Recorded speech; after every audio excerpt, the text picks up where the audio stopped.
Indo Jesus para os lados de Cesareia de Filipe, perguntou a seus discípulos: Quem diz o povo ser o Filho do Homem? E eles responderam: Uns dizem João Batista, outros Elias, e outros Jeremias ou alguns dos profetas. Mas vós, continuou ele, quem dizeis que eu sou? Respondendo Simão Pedro, disse: Tu és o Cristo, o Filho do Deus vivo. Então Jesus lhe afirmou: Bem-aventurado és, Simão Barjonas, porque não foi carne e sangue que tu revelaram, mas meu Pai que está nos céus. Também eu te digo que tu és Pedro, e sobre esta pedra edificarei a minha igreja, e as portas do inferno não prevalecerão contra ela. Dar-te-ei as chaves do reino dos céus. O que ligares na terra terá sido ligado nos céus, e o que desligares na terra terá sido desligado nos céus. Então advertiu os discípulos de que a ninguém dissessem ser ele o Cristo. Desde esse tempo, começou Jesus Cristo a mostrar a seus discípulos que lhe era necessário seguir para Jerusalém e sofrer muitas coisas dos anciãos, dos principais sacerdotes e dos escribas, ser morto e ressuscitado no terceiro dia. E Pedro, chamando-o à parte, começou a reprová-lo, dizendo: Tem compaixão de ti, Senhor. Isso de modo algum te acontecerá. Mas Jesus, voltando-se, disse a Pedro: Arreda, Satanás. Tu és para mim pedra de tropeço, porque não cogitas das coisas de Deus, e sim das dos homens. Então disse Jesus a seus discípulos: Se alguém quer vir após mim, a si mesmo se negue, tome a sua cruz e siga-me. Porquanto quem quiser salvar a sua vida, perdê-la-á, e quem perder a vida por minha causa, achá-la-á. Pois que aproveitará o homem se ganhar o mundo inteiro e perder a sua alma? Ou que dará o homem em troca da sua alma? Porque o Filho do Homem há de vir na glória de seu Pai, com os seus anjos, e então retribuirá a cada um conforme as suas obras. Em verdade vos digo que alguns há dos que aqui se encontram que de maneira nenhuma passarão pela morte até que vejam vir o Filho do Homem no seu reino. A paz do Senhor, meus queridos, que Deus abençoe a todos no nome do Senhor e Salvador Jesus Cristo. É um prazer muito grande estar entrando na sua casa, no seu lar, com muita alegria e com muita paz, com muito regozijo no Senhor e Salvador Jesus Cristo. Porque é Ele que faz com que o nosso coração esteja alegre, que nós venhamos a continuar, que nós não venhamos a desistir das coisas de Deus. Então, sem mais delongas, nós vamos estar orando. Ore comigo, por favor, e vamos aí clamar ao nome do Senhor para que Ele venha revelar a sua palavra no nome do Senhor e Salvador Jesus Cristo. Vamos orar em nome de Jesus. Pai querido, Pai santo, fala conosco através da Tua palavra. Precisamos ouvir a Tua voz, porque é a Tua voz que nos fortalece, a Tua voz que nos dá graça. É a Tua voz, Senhor, meu Pai, que faz com que nós venhamos sucumbir todo o mal. Direciona-nos, Senhor, segundo aquilo que o Senhor tem para nós. Porque, Senhor, meu Pai, grande as promessas que Tu tens. Nos ajuda, Senhor, nas nossas fraquezas, nas nossas debilidades. Nos ajuda, Senhor, na falta de fé. Precisamos de Ti, Senhor, porque Tu és a razão da nossa vida, da nossa existência sobre a face da terra. É o Senhor, meu Pai. E precisamos, Senhor, cada dia mais estar comendo, estar saboreando, estar, Senhor, meu Pai, nos alimentando da Sua palavra, da Tua palavra. Nos alimenta, Senhor. Precisamos, Senhor, meu Pai, do Teu maná para poder sermos resistentes a todo tipo de doutrina errada, a todo tipo de coisas que vem para querer nos desanimar. Nos ajuda, Pai, para a glória de Deus. Nós Te pedimos e Te enaltecemos no nome santo e glorioso de Jesus Cristo. Amém. E graças a Deus. Como nós podemos perceber pela palavra de Deus que foi lida no capítulo 16, versículo de número 13, nós podemos aqui observar coisas interessantíssimas com respeito a esse texto. E nós vamos analisar dentro do possível. Nós não vamos analisar tudo, porque senão o vídeo vai ficar muito grande. Mas aquilo que é fundamental nós devemos aprender. Olha só, qual é a análise que nós vamos fazer agora. Então vamos no versículo de número 13, a palavra do Senhor diz: E chegando Jesus às partes de Cesareia de Filipe, interrogou os seus discípulos, dizendo: Quem dizem os homens ser o filho do homem? E eles disseram: uns João Batista, outros Elias e outros Jeremias ou um dos profetas. Disse-lhes ele: E vós, que dizeis que eu sou? Então observe bem que muitas pessoas tinham um conceito sobre Jesus, tinham um pensamento sobre Jesus, não é? Muitos interpretavam Jesus de uma forma, do seu jeito, até comparando aos profetas, né, do Antigo Testamento. E também comparando com João Batista, não é? Que é o último dos profetas.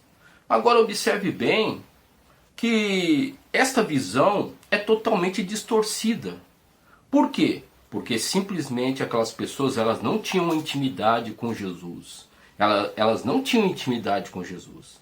Então, observemos que isso é muito natural, né? Quando nós observamos a igreja universal. Universal, eu estou falando aqui da igreja no mundo. Que a igreja no mundo tem determinadas concepções com relação a Jesus Cristo. Então, muitas vezes, essa concepção é tida por causa da falta de intimidade com Deus, com Jesus, não é? Então, as pessoas, elas fazem as suas concepções, e aí muitos têm determinados conceitos. Então, esses conceitos são aqueles que vão nortear a nossa vida. Nós vamos ser dirigidos pelos conceitos que formamos com respeito a Jesus Cristo, não é? Nós vamos estar sendo direcionados de acordo com esses conceitos. Isso, na verdade, é muito perigoso. Quando o homem ele começa a poder conjecturar os seus conceitos e muitas vezes colocar aquilo na sua mente e achar é assim, e é assim, e é assado. Então observe bem que a pessoa vai ser norteada com respeito a esses conceitos. Isso aí é muito perigoso.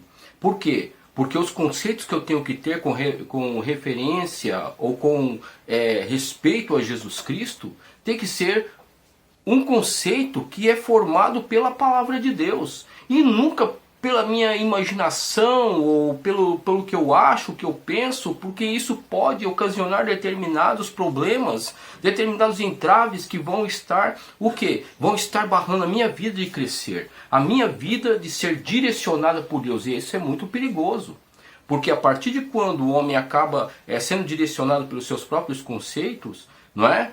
Então vai estar se desviando e pode cair numa apostasia, né? É muito perigoso demais. Aí o próprio Jesus ele pergunta aos seus discípulos, não é? No versículo de número 15, diz assim: E disse-lhes ele: E vós, quem dizeis que eu sou? E Simão Pedro respondendo disse: Tu és o Cristo, o Filho do Deus vivo. Agora observe bem que Jesus pergunta para aqueles que estão perto, né? E ninguém quis falar, ninguém se propôs a dizer quem era Jesus. Por quê?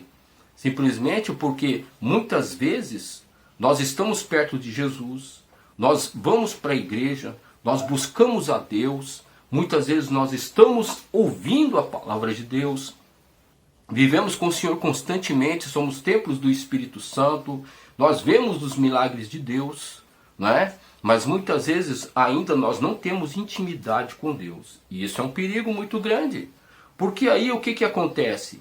Acontece que nós vamos estar criando uma religiosidade. Então eu jejuo, eu oro, eu busco, eu faço isso, eu faço aquilo outro. E de repente, e a intimidade com Deus? Essa intimidade com Deus é algo que tem que ser cultivado. É algo que tem que ser, a cada dia, tem que ser ali, muitas vezes, ter um investimento da nossa parte, não é? Aqui eu não estou falando, você está entendendo, embora seja importante, aqui eu não estou falando que o jejum e a oração, a busca, vão perpetuar uma intimidade com Deus. Fazem parte, mas não vão perpetuar, porque até mesmo isso pode se tornar o que? Uma religiosidade, e muitas vezes por jejuar e orar, nós podemos cair no orgulho, né? Na prepotência, na arrogância, saber falar que muitas vezes nós somos melhores do que todo mundo. Não, mas o jejum, a oração, com busca sincera da parte de Deus, vai fazer com que nós venhamos a condicionar, que nós venhamos a ter uma intimidade maior com o Senhor. Isso vai proporcionar que a nossa intimidade com Deus, a nossa intimidade com Jesus se torne maior, né? Mas tem que haver sinceridade. Nós temos que reconhecer que somos pecadores, temos que reconhecer que nós não fazemos nada, que tudo que fazemos, você está entendendo? É porque Ele tem nos proporcionado. E nós devemos causar o quê? Nós devemos ter o quê? Uma dependência total e irrestrita ao Senhor. Então observe bem que os discípulos eles ficaram totalmente calados. Ficaram calados, né? Eles não sabiam o que responder. Mas só que nós observamos aqui que Pedro, ele pegou e disse: Tu és o Cristo, o Filho do Deus vivo, né? Olha só no versículo de número 16. E Simão Pedro respondendo disse: Tu és o Cristo, o Filho do Deus vivo. Então, o próprio Jesus pegou e disse no versículo 17, disse aqui: E Jesus respondendo disse-lhe: Bem-aventurado és tu, Simão Barjonas, porque não foi a carne e o sangue que te revelou, mas meu Pai que está nos céus. Então a pessoa, ela não pode ter uma revelação de Deus através das suas conjecturas. A pessoa não pode saber quem é Jesus Cristo se não for Deus que revele. Se não for o Espírito Santo de Deus, não espere uma revelação da parte de Deus, porque você não vai conseguir. Eu vou fazer a obra de Deus forçosamente. Eu vou fazer a obra de Deus porque eu estou pensando que Jesus é assim. Eu vou fazer a obra de Deus. Muito bem, você pode até fazer, mas só que não vai ter os resultados necessários para glorificarem o nome de Deus. E é isso que é o perigo, né? É a pessoa fazer a obra de Deus por ela mesma. É a pessoa fazer a obra de Deus porque ela pensa, porque ela acha, porque, você está entendendo? Porque ela pensa que está sendo direcionado por Deus, ou até mesmo pelos seus próprios métodos, né, que vão trazer o quê? Uma autoglorificação. Eu fiz, eu aconteço. Não, nós devemos entender que nós só podemos fazer a obra de Deus quando nós temos uma revelação verdadeira de quem é Jesus. E essa revelação verdadeira vai proporcionar que nós façamos tudo para a glória de Deus, sempre nos colocando em submissão, sempre nos colocando debaixo do crivo da palavra de Deus, nos colocando no direcionamento do Senhor e Salvador Jesus Cristo. E para isso nós devemos conhecer quem é Cristo. Devemos ter intimidade com Cristo, porque senão tudo aquilo que nós fizermos vai ser jogado no lixo, e naquele grande dia Deus vai falar: você fez a obra de Deus, mas fez com intenção iníqua, né? Você fez com intenção de querer se autoglorificar ou se autopromover, ou até mesmo de criar o seu próprio povo, né? Mas isso aí não é da minha parte. Então Deus ele vai colocar isso na nossa frente, meus irmãos. Nós temos que tomar o máximo de cuidado, né? Temos que tomar o máximo de cuidado. É o que diz ali Mateus capítulo 7, versículo de número 21. Né? Que naquele dia muitos dirão: Senhor, Senhor, em teu nome fiz isso, fiz aquilo. Apartai-vos de mim, vós que praticais a iniquidade. Então, observe bem que isso é muito importante para mim e para você. Agora, fazendo uma análise do versículo 17 até o 19... nós vamos ver aquilo que o Senhor quer falar conosco, né, com respeito a alguns tópicos. Claro que nós, como já foi falado, nós não vamos estudar tudo, mas nós vamos ver algumas coisas muito interessantes da parte de Deus. Olha só, né? Diz aqui: E Jesus respondendo disse-lhe: Bem-aventurado és tu, Simão Barjonas, porque não foi a carne e o sangue que te revelou, mas meu Pai que está nos céus. Então foi Deus que revelou a Pedro, né, quem era Jesus. No versículo de número 18: Pois também eu te digo que tu és Pedro, e sobre esta pedra edificarei a minha igreja, e as portas do inferno não prevalecerão contra ela. Então observemos uma coisa muito interessante, fazendo uma análise com respeito a esse texto. Então observemos que a palavra esta, que está escrita aqui no versículo de número 18, é muito significativo. Por quê? Porque existe essa e existe esta. Então, isso aqui dá um sentido de proximidade, não é? Quando, por exemplo, eu uso a palavra essa, significa algo que está distante ou está em posse de alguma pessoa, ou é alguma coisa que está longe, não é? Então, observe bem. E quando eu falo esta, eu estou falando algo que está próximo a mim, né? Um objeto que está próximo a mim. Um exemplo bem claro, vamos aqui utilizar um exemplo, não é? Nós podemos dizer, por exemplo, a pessoa está com uma bicicleta, então eu vou utilizar a palavra essa. Essa bicicleta é sua, entendeu? Então estou me referindo à pessoa porque ela está de posse daquele objeto. Agora, quando eu falo essa palavra esta, significa que o objeto está próximo a mim, entendeu?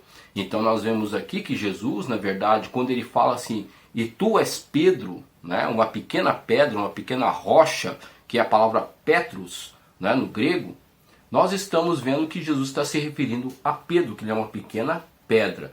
Quando Jesus ele disse, sobre esta pedra edificarei a minha igreja, sobre esta rocha edificarei a minha igreja, Jesus está falando, e sobre esta, então veja a diferença da palavra esta pedra, e sobre esta pedra edificarei a minha igreja. Então quando Jesus ele disse que Pedro é uma pequena pedra, ele está falando o quê?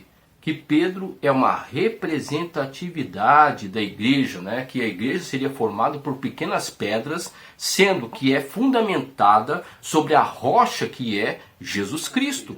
E nós, e sermos aí fundamentados na rocha que é Cristo, as portas do inferno não prevaleceriam contra a igreja do Senhor, a igreja verdadeira, desde que essa igreja soubesse que Jesus é o Cristo, o Filho de Deus, né?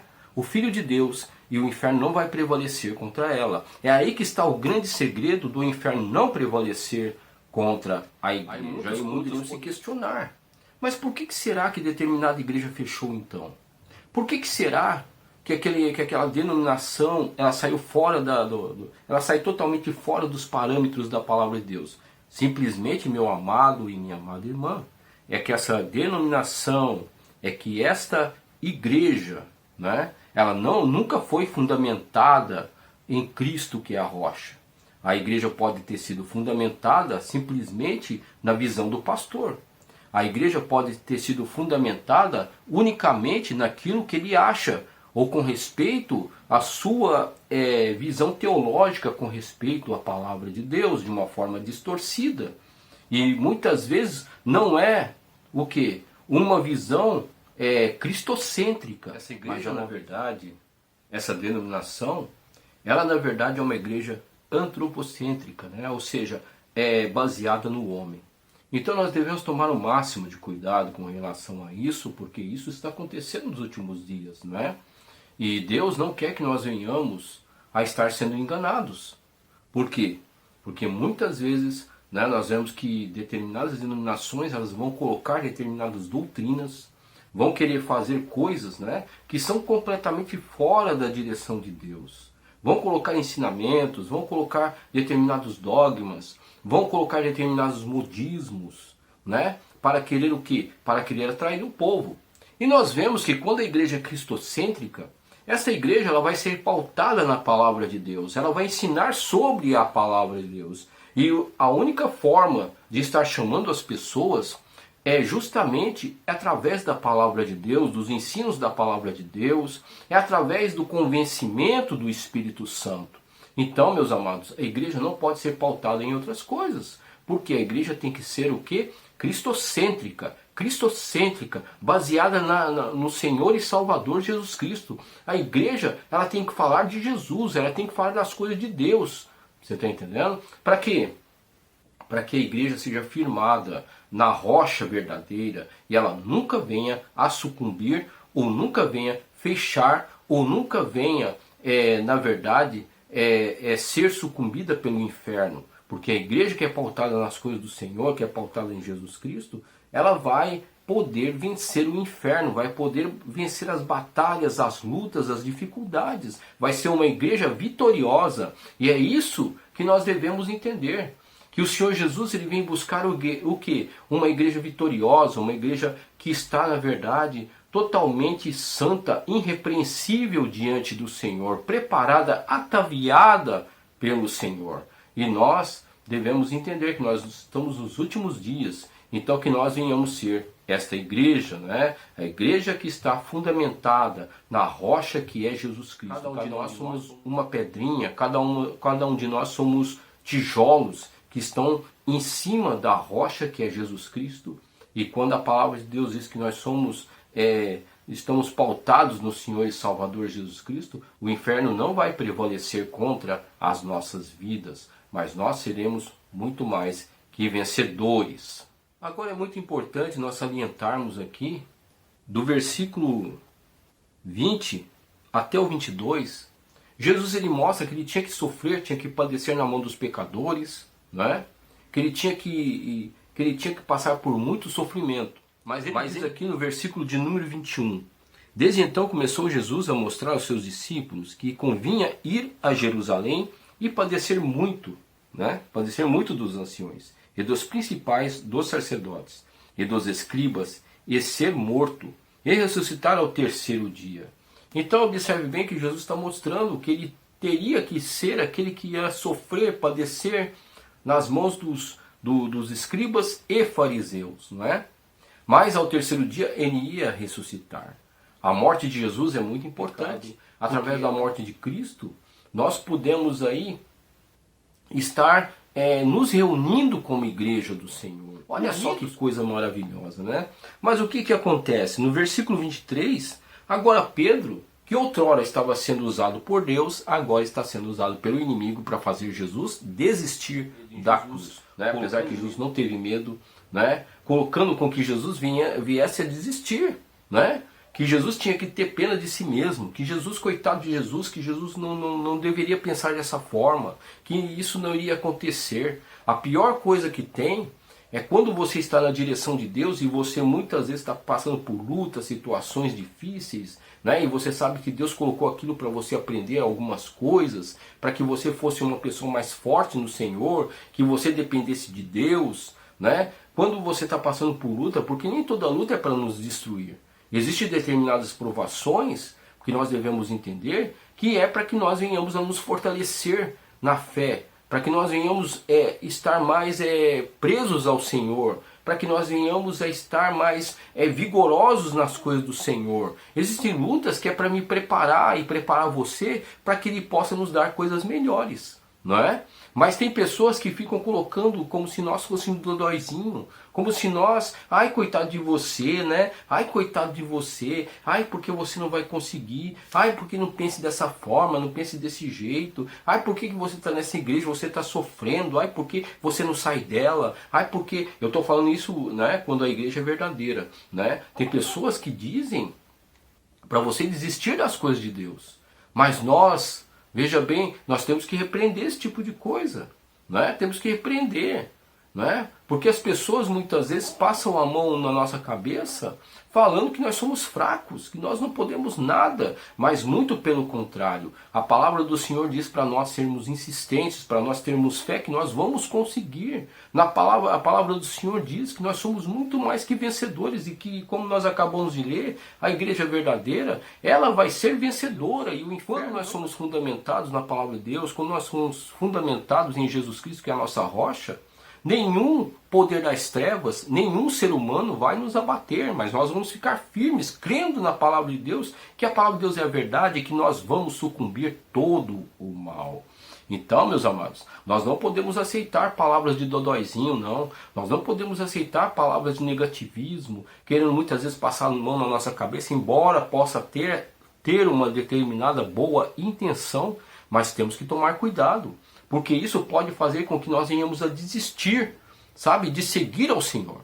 A própria palavra de Deus, lá em João 16, versículo 33, diz que no mundo tereis aflições, mas tende bom ânimo. E é esse bom ânimo que nós temos em Jesus Cristo, sabendo que Ele é a rocha, é que vai fazer com que nós venhamos a prevalecer contra toda a obra do mal, contra o sistema que impera neste mundo. É isso que nós devemos entender. E aqui Pedro está sendo usado pelo inimigo. Né? Talvez naquele momento, eu sou Pedro, né? Eu sou Pedro, eu sou importante, porque eu sou isso. Pedro não entendeu o que Jesus estava querendo dizer. Muitas vezes nós não entendemos, nós nos achamos, achamos que somos unha e carne com Deus, que nós não devemos prestar contas a Deus, né? Muitas vezes isso é um perigo, né? Eu sou usado por Deus, né? Isso é muito perigoso. Muito perigoso, porque isso aí pode abrir uma brecha, um orgulho para que Satanás ele venha entrar e venha começar a nos usar. Então veja bem que quando nós somos usados por Deus, meus irmãos, venhamos a nos colocar debaixo de humildade. Debaixo, sabe, de humildade, de quebrantamento. Ó Senhor, o Senhor me usou, graças a Deus. Agora eu vou me colocar debaixo de humildade, porque foi o Senhor que me usou. Eu não fui usado pelo Senhor porque eu sou bonzinho, porque eu sou maravilhoso. O homem é tendencioso ao orgulho. Né? E vemos aqui que o orgulho de Pedro fez com que ele fosse usado por Satanás para querer fazer Jesus desistir. E aqui o que acontece no versículo de número 23? Diz aqui, ó, ele porém, voltando-se, disse a Pedro: para trás de mim, Satanás. Né? Por quê? Porque me serve de escândalo, porque não compreendes as coisas que são de Deus, mas só as que são dos homens. Então veja bem o que está acontecendo aqui. Né? Jesus ele dá uma repreensão não a Pedro, mas Satanás que estava usando Pedro. Jesus não queria que Pedro se desviasse, Jesus não queria que Pedro fosse usado pelo inimigo. Mas Pedro abriu uma brecha e Jesus repreendeu quem? Repreendeu Satanás que estava sobre a vida de Pedro. Por quê? Porque a primeira coisa que nós observamos que Satanás ele nunca vai compreender as coisas de Deus. Satanás ele é oposto às coisas de Deus. Satanás nunca vai compactuar com as coisas de Deus. Ele vai ser contra, ele vai ser nosso opositor. Ele nunca está aí para nos ajudar. Venhamos a entender isso aqui, né? E Jesus ele fala que serve de escândalo. Veja bem, Satanás ele serve de escândalo para a obra de Deus. Quando nós abrimos brecha, Satanás ele vai nos usar e vai causar escândalo na obra de Deus, que nós não venhamos a ser usados por Satanás. Né?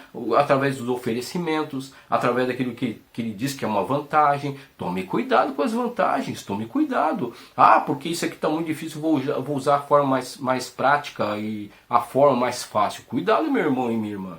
Né? É melhor fazer a vontade de Deus, embora seja difícil. Olha só. E diz aqui, porque não compreendes, não entende, você não tem a inteligência de Deus, você não tem a sabedoria de Deus. Né? Você nunca vai entender as coisas de Deus, né? As coisas que são de Deus, mas sim as que são dos homens. Veja bem, o sistema que impera sobre o mundo é o sistema maligno. Né? É o sistema maligno, nós estamos debaixo de um sistema maligno. Mas só que a igreja está debaixo de um sistema teocrático. Nós temos que entender que a igreja verdadeira está debaixo do sistema teocrático, que é o sistema onde Deus impera, onde Deus coloca as suas normas. E as normas de Deus são pautadas em sua palavra.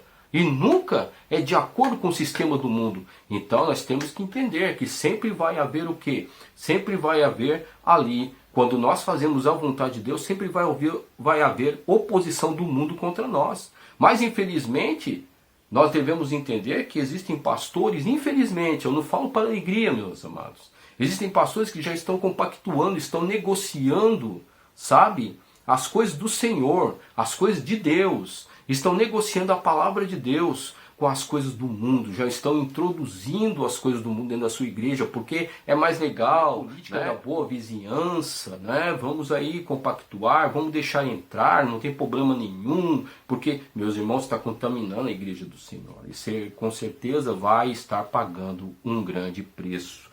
Mas que nunca nós venhamos a ser dessa forma, mas que nós venhamos a pautar nossa vida sempre na palavra de Deus, sabendo que Jesus é a rocha que fundamenta a sua verdadeira igreja.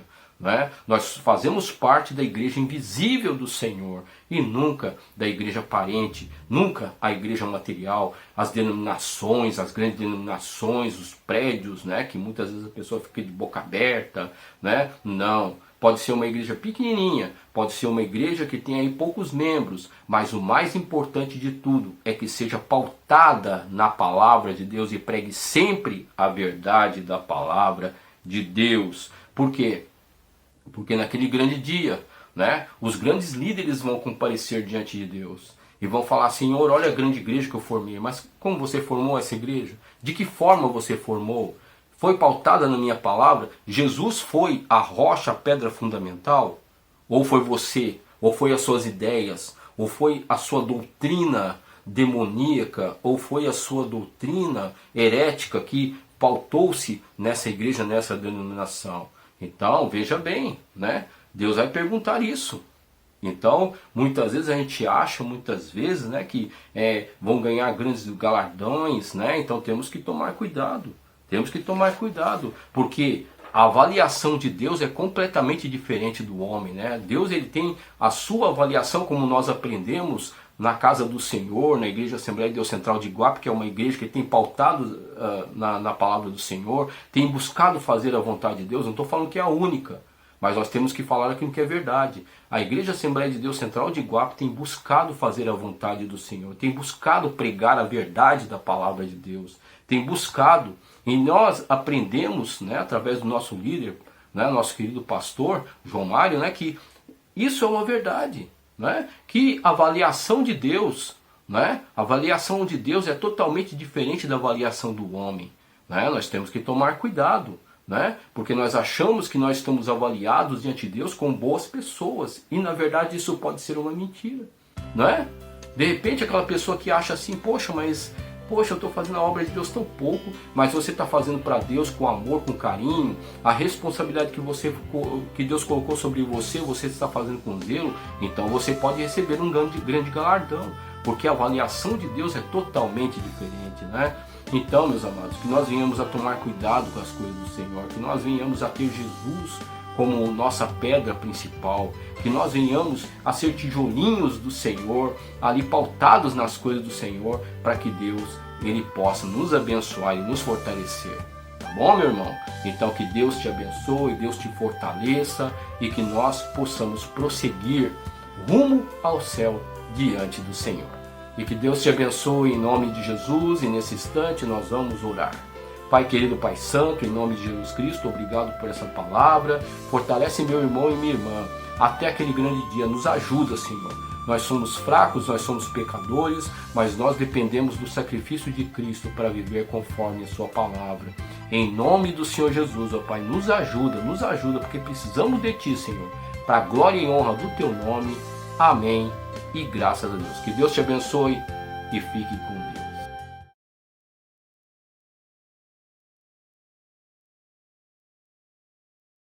Cremos que em 2 Timóteo 3, 16 e 17 está escrito: pois toda a Escritura Sagrada é inspirada por Deus e é útil para ensinar a verdade, condenar o erro, corrigir as faltas e ensinar a maneira certa de viver. E isso para que o servo de Deus esteja completamente preparado e pronto para fazer todo tipo de boas ações. Bíblia, tradução, linguagem de hoje. Ministério de Intercessão, Evangelismo e Missões convida toda a igreja para o culto de oração. Todas as quintas-feiras a partir das 19 horas. Você é o nosso convidado especial para estar se fortalecendo no Senhor.